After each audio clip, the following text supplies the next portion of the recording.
The morning after he understood everything, he did not move. He sat beneath a fig tree on the bank of the Naranjana River in a place called Bodh Gaya, in what is now the northeastern corner of India. The sun was coming up. The birds were beginning. The farmers in the distance were already walking toward their fields. And the man sitting under the tree, 35 years old, thin from 6 years of near starvation, his hair grown back only recently, was completely still. He had done it. Whatever it was, he had done it. The texts describe what happened the night before in stages, the first watch of the night, the second, the third. By dawn, something had resolved in him that had been knotting and unknotting for a very long time. Not just in this life, but even if you set aside the cosmology, even if you take the story as the record of one extraordinary human being pushing the limits of human attention, what remains is still remarkable. A man sat down under a tree and looked at his own mind without flinching. And he saw something. Here's what most people miss. His first response to that seeing was not joy, not the urge to run into the nearest village and announce what he'd found. His first response was something close to despair, or at least, to doubt. He sat in silence for weeks. Tradition says it was 49 days. And during those days, he was wrestling with a single question. Is this teachable? Is what I have just understood something I can hand to another human being? Or is it the kind of thing that only makes sense from the inside, once you've already arrived? He almost decided it wasn't. He almost stayed under that tree. We will come back to what changed his mind. Because the reason he finally stood up and walked toward the nearest road, the reason this teaching exists at all, tells you something essential about what it actually is. And it is not what most people think. Most people, when they hear the word Buddhism, think one of three things. They think of mindfulness, the app on their phone, the breathing exercise their therapist recommended, the corporate wellness seminar where someone taught them to focus on their breath for 8 minutes before a quarterly review. This version of Buddhism is everywhere right now. And it is not wrong, exactly. But it is the way a photograph of a meal is not wrong about what the meal looks like while having nothing to say about what it tastes like. Or they think of monks, shaved heads and saffron robes, and a life of renunciation they would never choose and wouldn't expect you to choose either. Incense, chanting, a golden statue with a serene smile, a religion for other people from other places, embedded in cultures that are not theirs. Or, and this one is subtler, they think of Buddhism as a philosophy for people who've gotten tired of wanting things, a kind of beautiful resignation. Let go of desire, accept impermanence, stop grasping. Fine for a retreat, difficult on a Tuesday. This is not a video about any of those three things. This is not a video asking you to join anything, believe anything, or give up the life you have. This is not a video about becoming a Buddhist.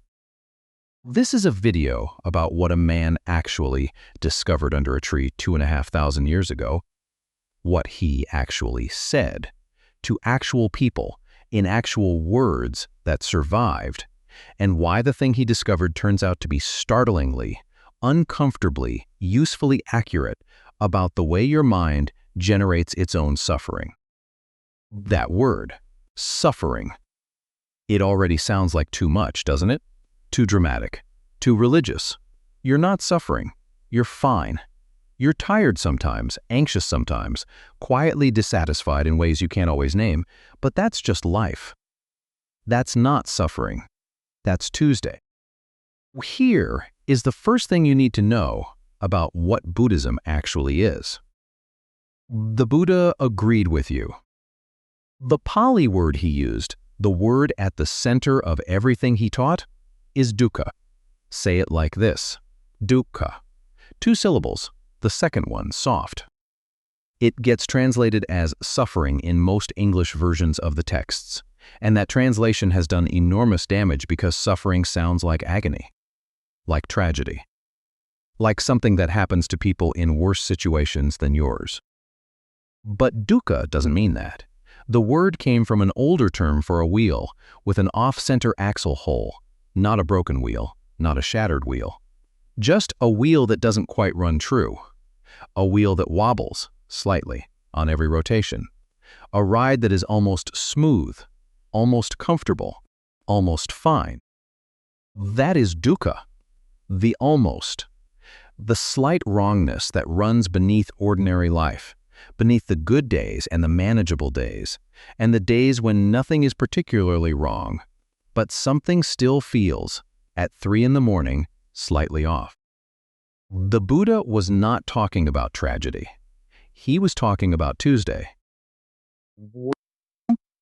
And if you've ever lain awake at 3 in the morning with no particular reason to be awake, feeling a low hum of something you couldn't name, you already know what he meant. You've already felt dukkha. You just didn't have a word for it. This is where the teaching starts. Not with a creed, not with a commandment, not with a deity who requires your belief, with a question so quiet and so precise that most people spend their entire lives not quite asking it. What is this feeling? And where does it actually come from? The man under the tree spent 6 years trying to answer that question through every method available to him. He tried luxury. He'd been raised in it, deliberately shielded from the hard edges of life, by a father who'd been told his son would either become a great king or a great teacher, and who had decided, with a king's certainty, that the first option was preferable. He tried the opposite of luxury. 6 years of extreme asceticism. Near starvation, exposure, breath retention practices that left him, by some accounts in the texts, looking like a skeleton with skin. He pushed the body to its absolute limits, and he found that the body at its limits was not enlightened. It was just hungry. He found the middle way, not indulgence, not deprivation. Something between, a sustainable path that the mind could actually walk without either collapsing into comfort or torturing itself into stupidity. What? And then he sat down under that fig tree. And somewhere, during the night that followed, the question he had been carrying for 35 years, really carrying, in the way you carry something that changes the shape of your back, finally opened. He saw the answer. And his first thought was, no one will understand this. Remember that thought. We are coming back to it. Let's go back to the beginning. Not the tree. Before the tree. Before the 6 years of asceticism. Before the palace. Before the birth in Lumbini, in what is now southern Nepal, to a chieftain of the Shakya clan and a mother who died 7 days after giving birth. Before all of that, before the specific human life, there is a structure, a shape. It's the shape of what the Buddha discovered and then spent 45 years trying to hand to other people. It looks like this. Something is wrong. You know it and you can't quite name it. You reach for something. A relationship, an achievement, a glass of wine, a better version of your life. And you get it, and for a moment the wrongness quiets, and then it comes back. Different flavor, same texture. And you reach again. And get, and quiet, and come back. And reach. The Buddha had a name for the reaching. Tanhā. Say it. Tanhā. Craving. Thirst. Not just the desire for pleasurable things, though that's part of it, but the deeper movement of the mind that is always pushing toward what isn't here and away from what is. The mind that cannot stay still in the present moment, because the present moment is never quite right, never quite enough, never quite safe. He did not say craving was evil. he was not a Puritan. In one of the middle-length discourses, he explicitly acknowledged that sensual pleasure is real pleasure. The sweetness of it is genuine. He was not asking you to pretend otherwise. What he was pointing at was the math. The cost-to-benefit ratio of a life organized around craving. You get what you want. You enjoy it. It changes. You lose it. Or it disappoints. Or you simply get used to it and want something more. And the gap between what you have and what you want, that gap never closes, because the wanting moves with you. This is not a moral problem. It is a structural one. And here is where the Buddha did something that no one, before or since, has quite done in the same way. He framed it as a medical problem. Pay attention to this, because this is the move that changes everything. The Four Noble Truths. The first teaching the Buddha ever gave to 5 former companions in a deer park outside the city of Varanasi are not a creed. They are not commandments. They are not a list of things you are required to believe. They are structured exactly the way an ancient Indian physician would present a case to a patient. First, here is the disease. Dukkha, the pervasive unsatisfactoriness of conditioned existence. You already know what this feels like. The diagnosis is not an insult. It's an acknowledgement. Second, here is the cause. Tanhā, craving, clinging, the relentless movement of the mind toward and away. Not your fault that you have it. Every human mind has it. But it is the mechanism, the axle that's slightly off-center. Third, the disease can be treated. This is the part that gets skipped, or buried, or assumed, but the Buddha stated it explicitly. There is a condition in which Tanhā ceases, in which the reaching stops, not because you've gotten everything you want, but because something in the relationship between the mind and experience has fundamentally changed. He called it nibbana, ni-bh-na, the cooling, the extinguishing of the fire, not nothingness, not numbness, the absence of the burning. Fourth, here is the treatment, the Eightfold Path.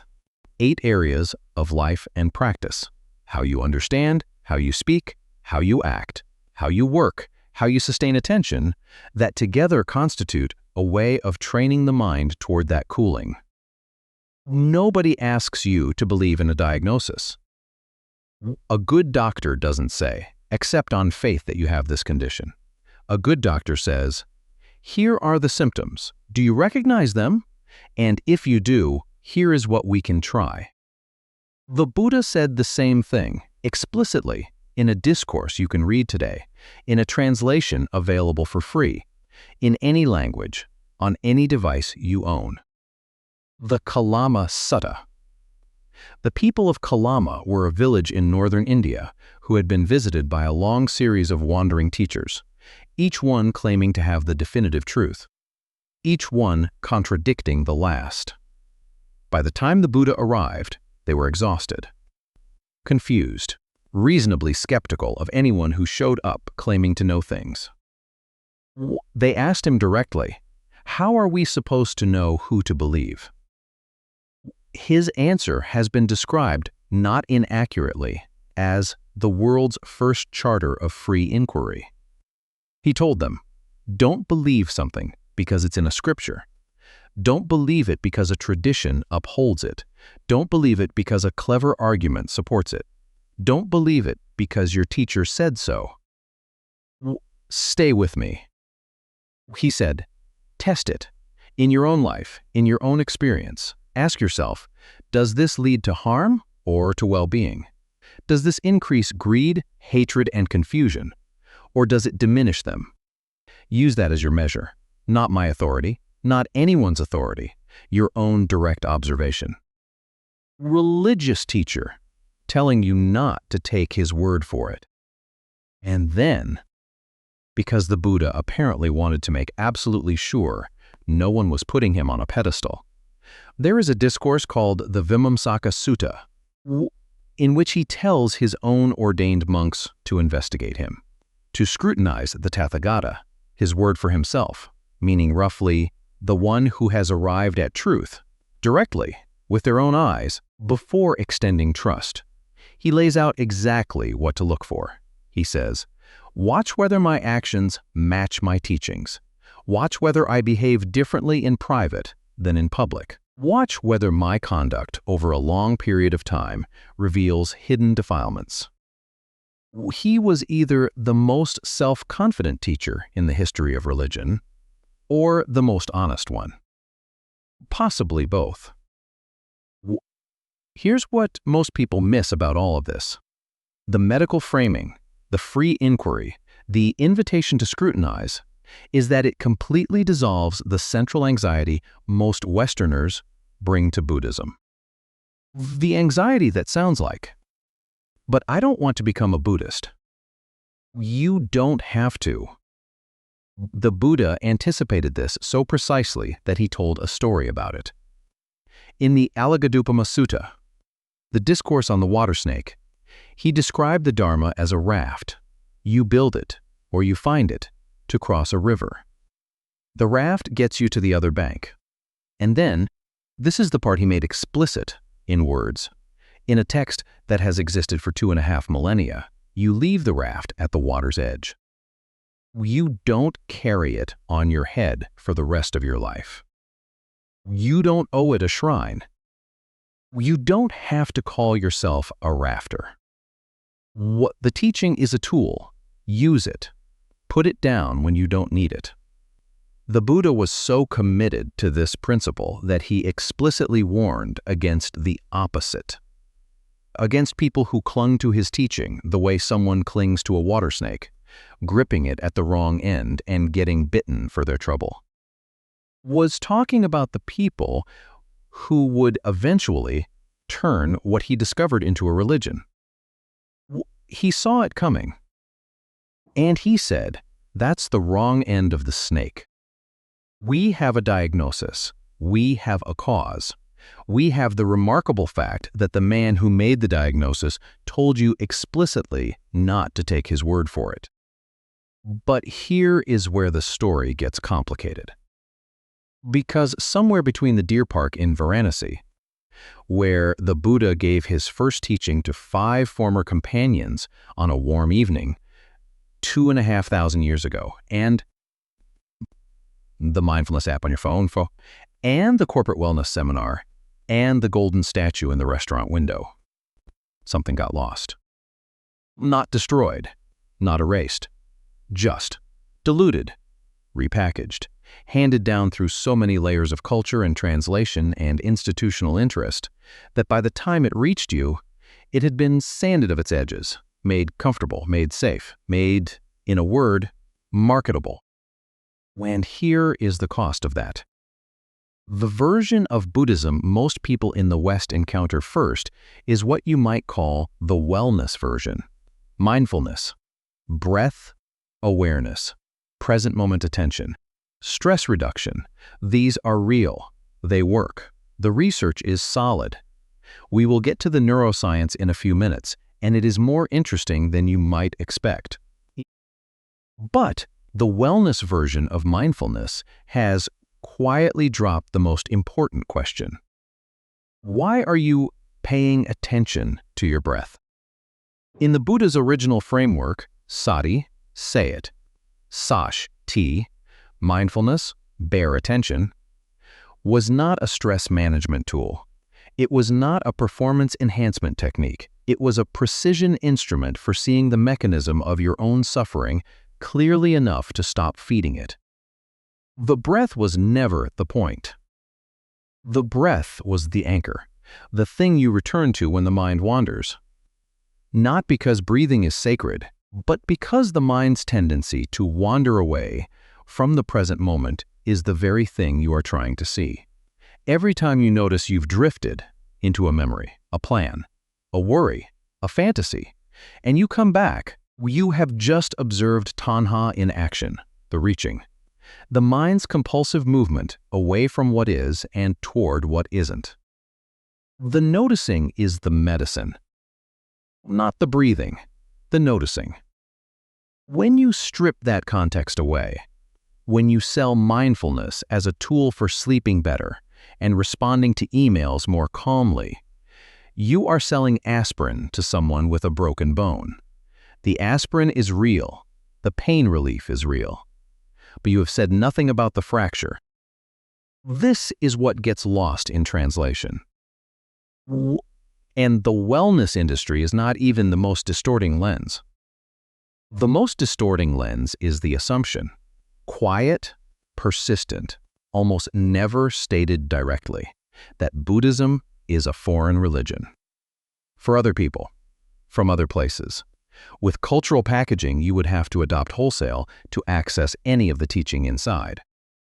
The saffron robes, the Pali chanting you can't follow, the rituals whose meaning you don't know, the sense that you are a tourist in someone else's spiritual home. Welcome to look, perhaps, but not quite welcome to belong. This feeling is real. It comes from somewhere real. The cultural forms of Buddhism, Theravada, Mahayana, Zen, Tibetan, are genuine traditions with genuine depth, and they are not interchangeable, and they are not yours to appropriate casually. That is true. But here is what is also true. The Buddha himself was not a Buddhist. There was no Buddhism when he sat under that tree. There was no institution, no tradition, no lineage, no robes. There was a man from a small kingdom in the foothills of the Himalayas who had a question and sat with it long enough to find an answer. The religion came later. The monasteries and the sutras and the schools of thought and the sectarian disagreements, all of it came later. What came first was the question. And the question belongs to everyone who has ever lain awake at 3 in the morning, feeling the wheel wobble. Which is everyone. Now watch what happens when the teaching reaches a man who has done something unforgivable.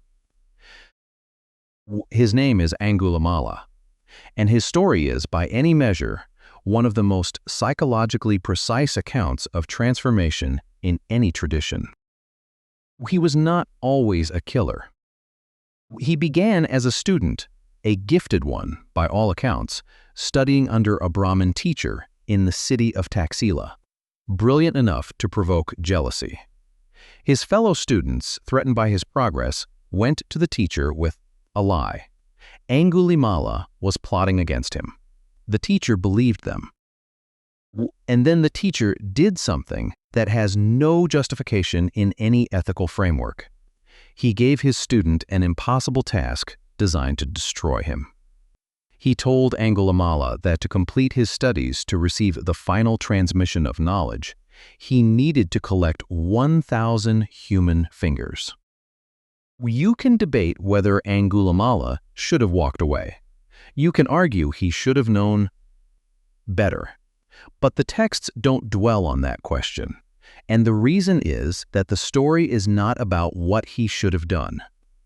It is about what happens to a human being when the structures of trust and meaning collapse entirely. He did it. He went into the forests and the roads around the kingdom of Kosala, and he killed 999 people. He kept the fingers on a garland around his neck. The name Angulimāla means, literally, finger necklace. The king had sent armies after him. The roads were empty. Mothers kept their children inside. An entire region lived in terror of one man who had been made into a monster by another man's cruelty. Then the Buddha walked onto the road. Alone, no army, no weapon, moving at an ordinary pace in the direction of the man with the knife. Angulimāla ran toward him. And here is where the teaching turns.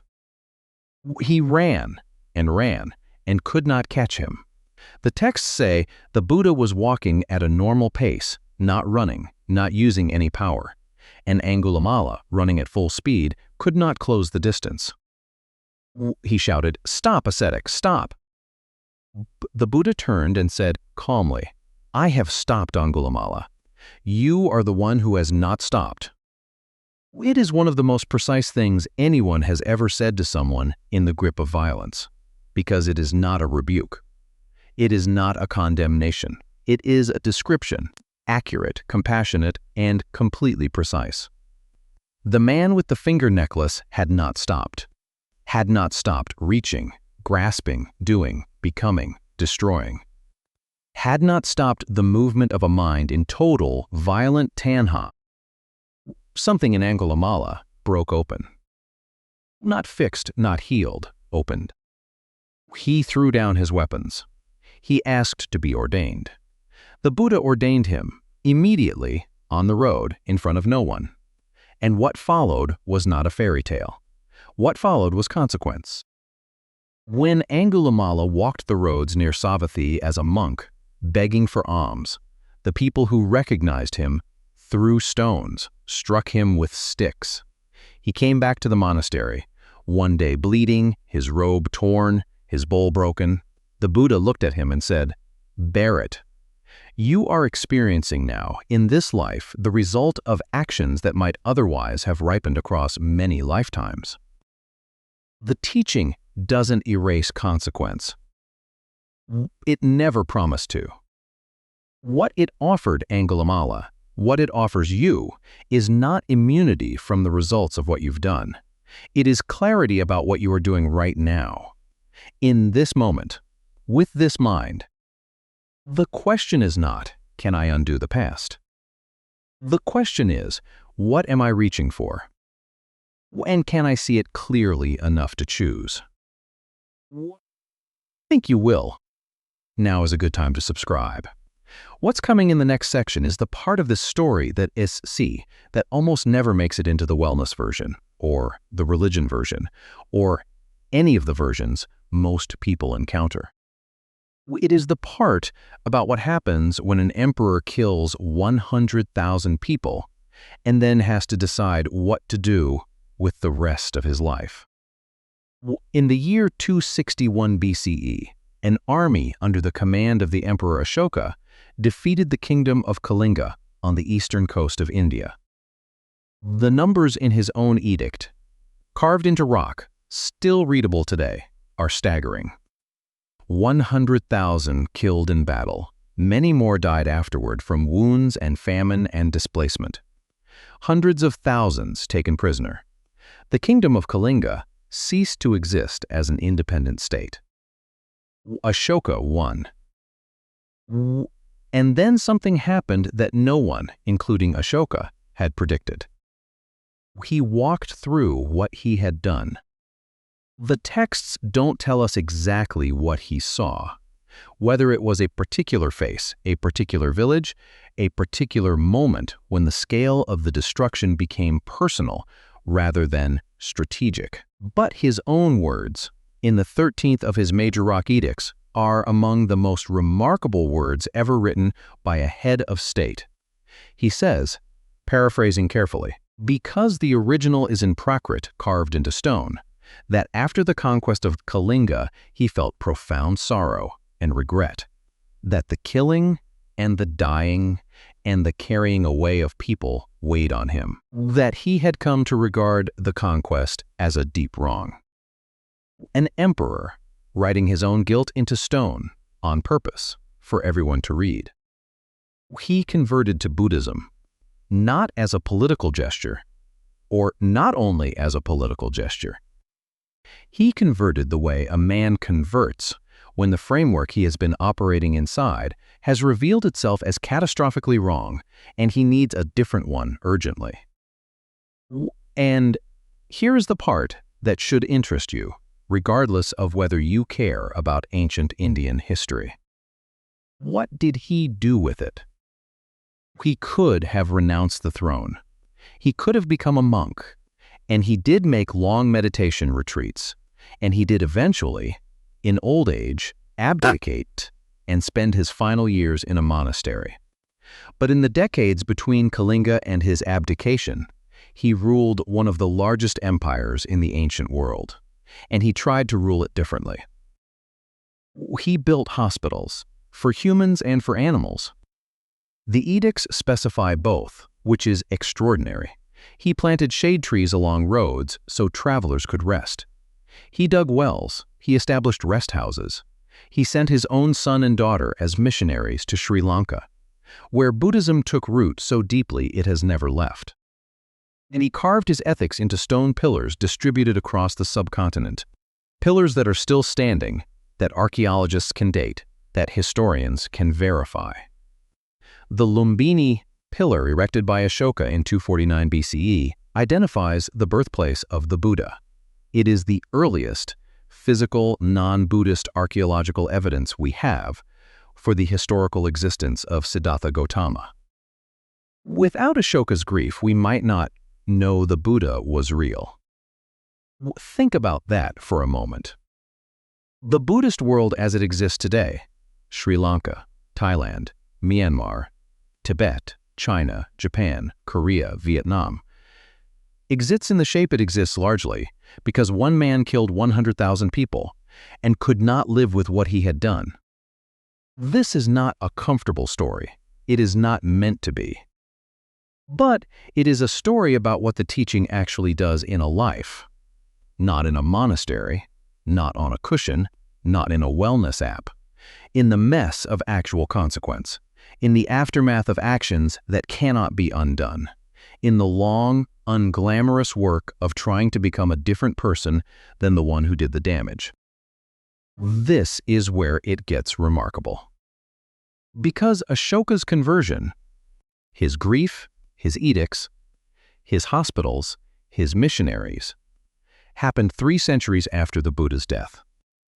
The teaching had already spread, without printing presses, without the internet, without any infrastructure except monks walking from town to town, carrying it in their memory. Which brings us to Ānanda. He was the Buddha's personal attendant for the last 25 years of the Buddha's life. Extraordinarily intelligent and extraordinarily human, which is to say, someone who deeply understood the teaching and still struggled enormously with the parts of it that asked him to let go. When the Buddha died, at 80 years old, in a small town called Kushinagar, lying between 2 sal trees, surrounded by monks and laypeople, Ānanda wept. Not discreetly. The texts say he went apart from the group and stood weeping, thinking, I am still a learner, still with work to do, and the teacher, who had such compassion for me, is gone. The senior monk, Mahakassapa, found him and said, essentially, enough. The Buddha taught impermanence.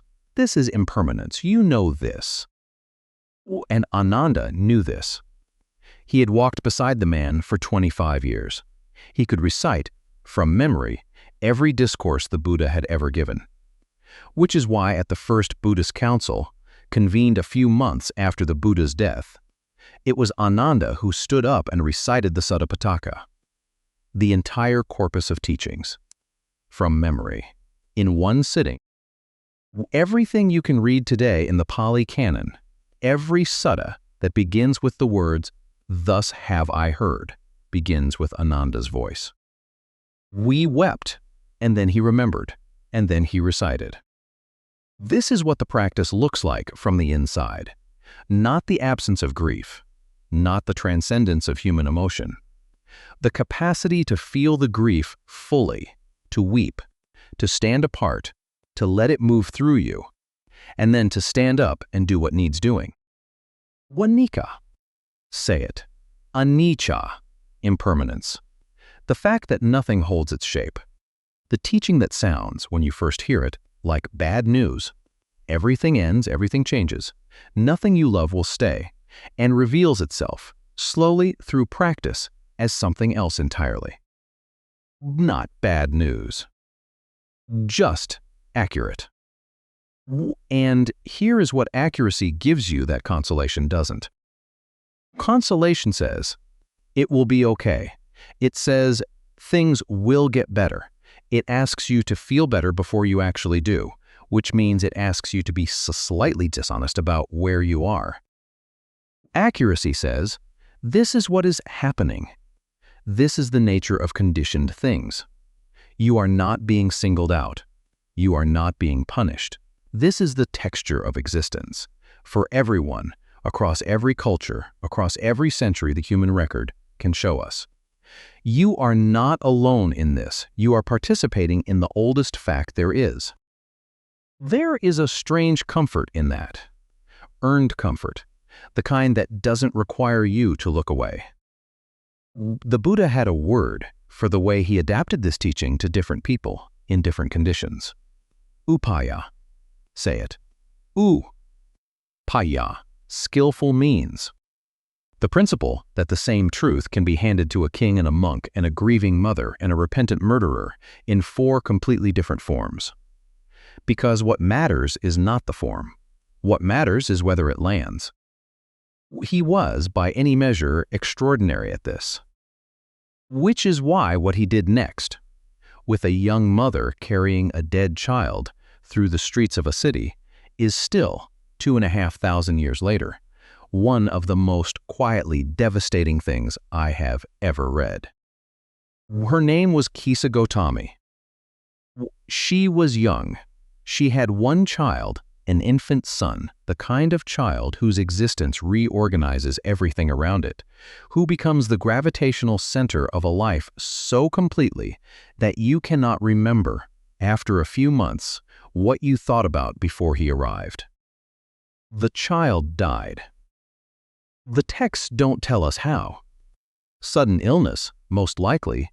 This was ancient India, and children died of things we no longer die of, with a frequency that is difficult for a modern person to fully absorb.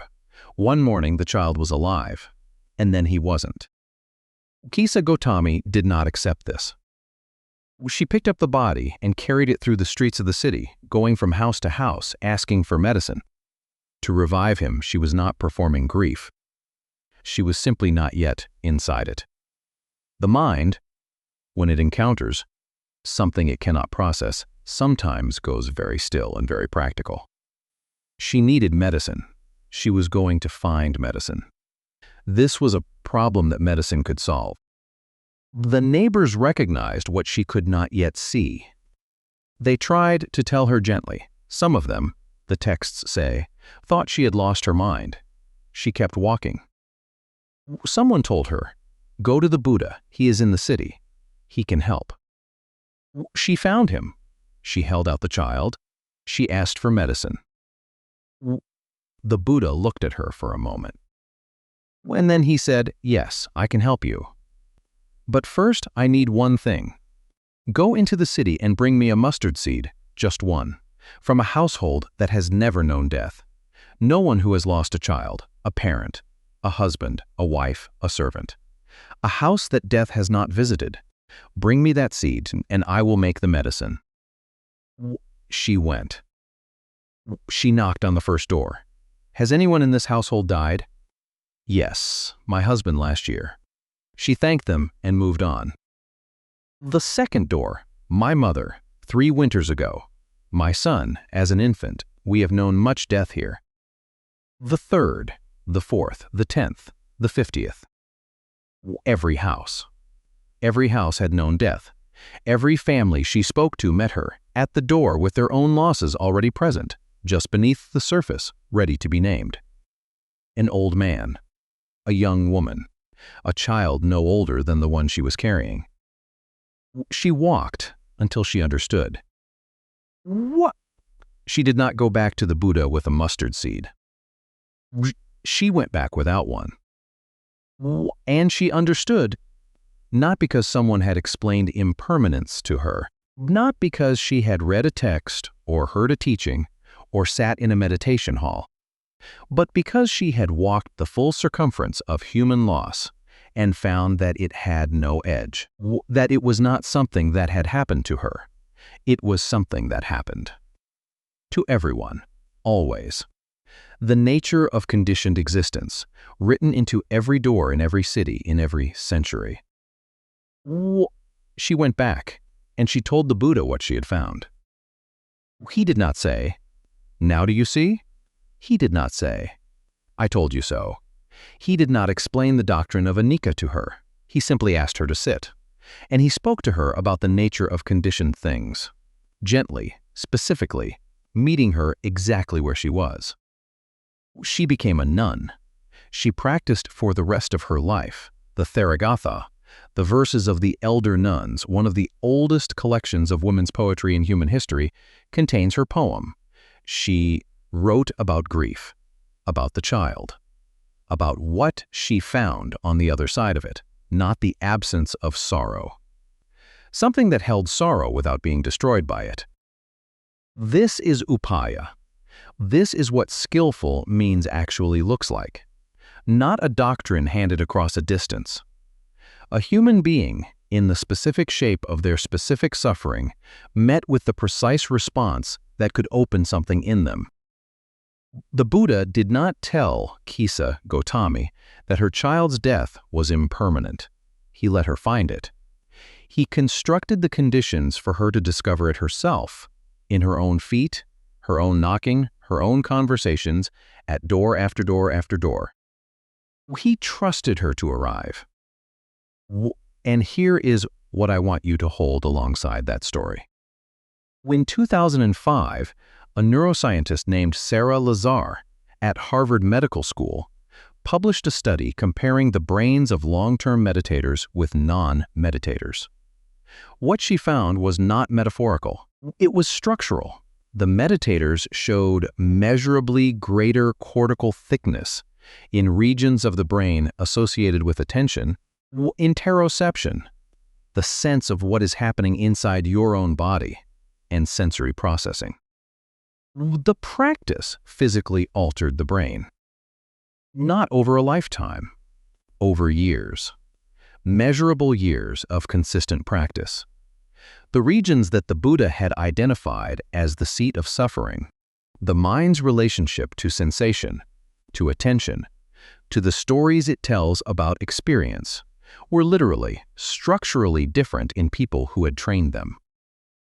At the University of Wisconsin-Madison, a neuroscientist named Richard Davidson had been studying the brains of long-term meditators, including Tibetan monks with tens of thousands of hours of practice, for decades.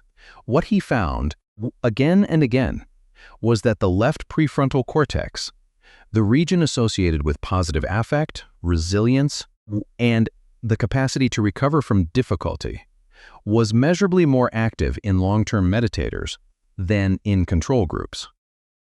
Davidson described the brain's capacity for this kind of change, what researchers call neuroplasticity, as among the most consequential findings in modern neuroscience, and what he was describing, in the language of modern science, was something the Buddha had described in the language of the mind 25 centuries earlier. The instrument can be tuned. This is not an argument that the Buddha was omniscient. This is not a claim that Buddhism is the only path to this kind of change. This is not a suggestion that a brain scan can measure awakening. This is something simpler, and I think more interesting. Man 2,500 years ago looked at the human mind with extraordinary precision, without MRI machines, without neuroscience, without the conceptual vocabulary of modern psychology, and described a mechanism of suffering and a method of training that modern science has independently confirmed is real. Not metaphysically true, not spiritually true, descriptively accurate. The way a good map is accurate, not the territory, but accurate enough to navigate by. This is where the question from the beginning of this video comes back. The morning after Enlightenment, the Buddha sitting in silence under the Bodhi tree, 49 days of not speaking. The question that was keeping him still, is this teachable? Is there anyone with only a little dust in their eyes? The tradition says a deity named Brahma Sahampati appeared and pleaded with him to teach. If you hold the cosmology comfortably, take it as it is. If you don't, and the Buddha himself in the Kalama Sutta gave you full permission not to, then read it this way. Something in him decided, Not certainty, not a divine guarantee that it would work. Something more like a calculated bet on the human capacity to see clearly, given the right conditions. He looked out at the world, at the suffering that was everywhere, visible, undeniable, and he thought, some of them, not all, but some. Some have only a little dust in their eyes. And for those people, if I say this right, if I find the right door at the right moment with the right key, it will land. That is upaya. That is the entire project. Not a religion broadcast to everyone who will listen. A set of tools handed carefully, person by person, door by door, adapted to whoever is standing there. Angulimāla on the road with a knife. Ashoka walking through the aftermath of Kalinga. Kisa Gotami at every door in the city. Ānanda weeping in the dark, still a learner, the teacher gone. What and now? Here is the question the Buddha was actually asking. Under that tree, in that silence, in those 49 days before he stood up and walked toward the road. What, are you one of them? Are you one of the ones with only a little dust in your eyes? You're watching this video, which means something in you is already asking the question he spent 45 years trying to answer. That might be enough. So let's bring this home. Not with a list of things you should believe, not with a call to convert or renounce or sign up for anything. With 3 things, specific, clear, usable, that you can take from this video tonight. The first is a correction. Buddhism is not a religion in the sense that word usually means in the West. It is not a set of propositions you accept on faith. It is not a cultural identity you adopt. It is not a system of rewards and punishments administered by a deity who is watching. The Buddha structured his core teaching, the 4 Noble Truths, as a medical diagnosis. He told the people of Kalama not to believe him on his authority. He told his own monks to investigate him before trusting him. He described his teaching as a raft, a tool for crossing a river, not a monument to be worshipped once you've reached the other bank. The religion of Buddhism, the robes, the rituals, the institutions, the sectarian divisions, the cultural forms that vary from Thailand to Tibet to Japan, is real. And much of it is beautiful, and none of it is what the Buddha was pointing at. What he was pointing at was this: your mind generates suffering through a specific, identifiable mechanism. That mechanism can be observed, and what can be observed can, with practice, be changed. That is the teaching. Everything else is the raft.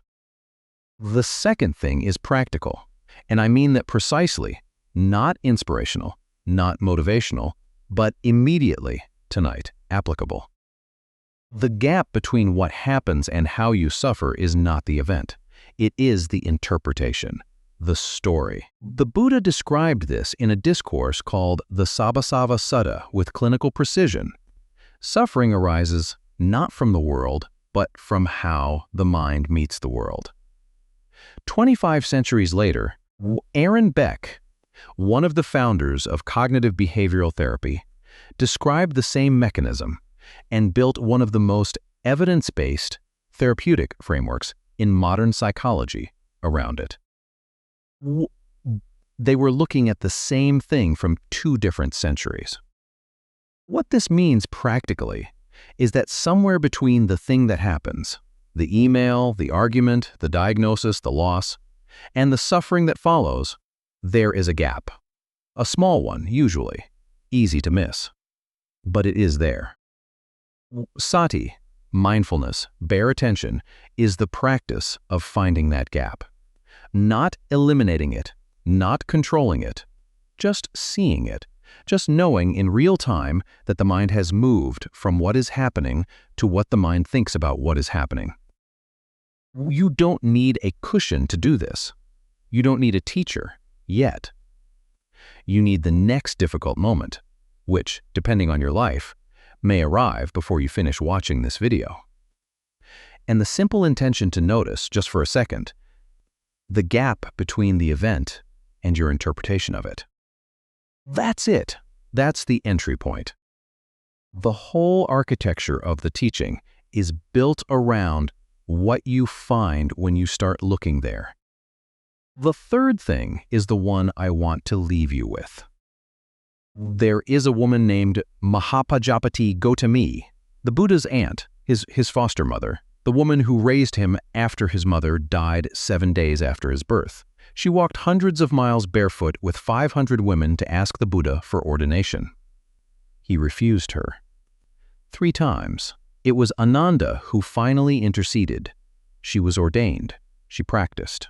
She died, by the accounts in the texts, fully awakened. Her story is not simple. The Buddha's initial refusal is one of the genuinely uncomfortable passages in the canon. I am not glossing over it. I tell you about her because of what her story demonstrates about what this tradition actually is. It is not perfect. It has never been perfect. It was built by human beings, transmitted by human beings, shaped by the limitations and the blind spots, and the cultural assumptions of the human beings who carried it. The Buddha was extraordinary. He was also a man of his time, in some ways, in some moments, and the teaching survived his imperfection. It survived 2,500 years of human handling, of emperors and monks and scholars and soldiers and translation errors and political agendas and cultural overlays, and the core of it is still here, still intact, still accurate, in the way that a good map of a territory remains useful even after the roads have changed, because it correctly identified the mountains. The mountains are still there. Dukkha is still there, the slight wrongness, the wobble in the wheel, the 3 in the morning feeling that has no name. Tanhā is still there, the reaching, the grasping, the mind that cannot stay still in the present moment, because the present moment is never quite enough. And anatta and eta, non-self, is still there. This is the teaching I have saved for last, because it is the one most easily misunderstood and most easily dismissed, and if you stay with it long enough, the most quietly liberating. It does not mean you don't exist.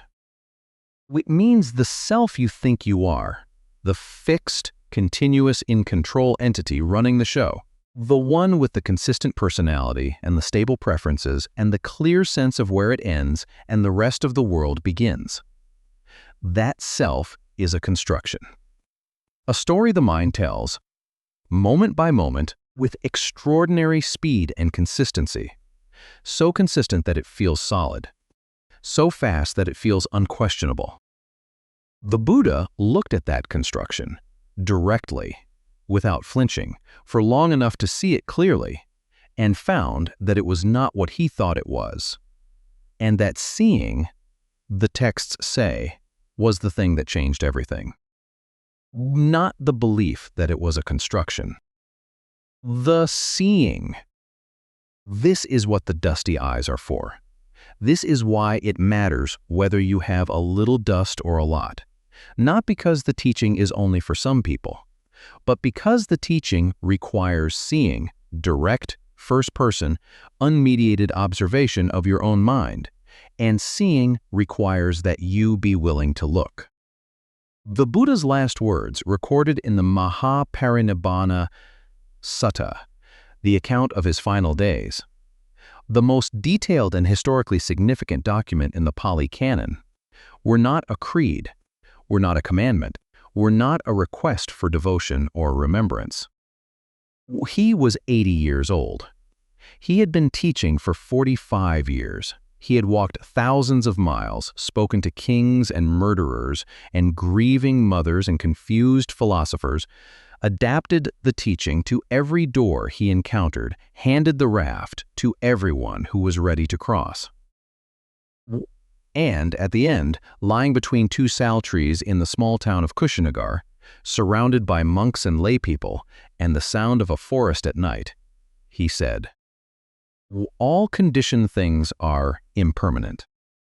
Work out your salvation with diligence. Not believe in me. Not follow the rules. Not join the institution. Work with diligence. Because the path is real and the crossing is possible, and you have, right now, in this moment, in the mind you are using to watch this video, everything you need to begin." One question before you go. What did you think Buddhism was before you watched this? And has anything shifted? Tell me in the comments. I read everyone. Buddha almost didn't teach. He sat under a tree in the pre-dawn dark and asked himself whether anyone was ready to hear what he had found. He decided some were. He stood up, walked toward the road,